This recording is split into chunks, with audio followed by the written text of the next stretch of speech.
What was the process of interacting with Savills like in those early stages when you had, very, very little to show them other than like what you said, a PowerPoint and Excel? And a lot of people also have a perception of these companies as being dinosaurs, of not really being open to innovation. Was that what you found? And how did you get them interested in what you were doing?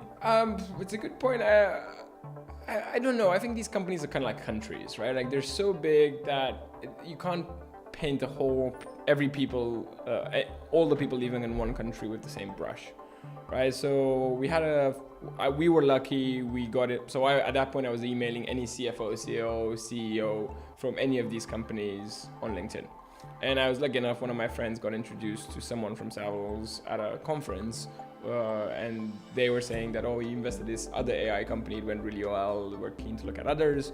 My housemate knew about what we were doing, put us in touch, we had a call, and some of those people weren't the right people, but one person on the call was. We had a follow-up call with them, then he was brilliant and he was open-minded and wanted to innovate. So I think every organization has a lot of good fits and bad bits. We always wanted to work with someone in the real estate agency because the first thing in the real estate world, because they have so much data, so much connections, and I think you see a lot of dead bodies for startups to try to revolutionize the world and work with no one and partner with no one because it's hard. So we wanted to partner with someone and we found the right people. I think finding the right people in this organization is hard. But if you have an open mind, then you always leave at the end of the email, hey, if you're not the right person, please forward us to whoever you think it is. We'd really appreciate it. And you keep pushing, you'll get there. Because I would be incredibly surprised to see that there's no one smart in a bank, there's no one smart at a real estate agency, there's no one smart anywhere for you to talk to that sees that this needs to change. And once you got the right person, it was really quick. So we had the first meeting, I think, in October, and we already had the plans of the investment in late November, December, and then it was kind of Christmas.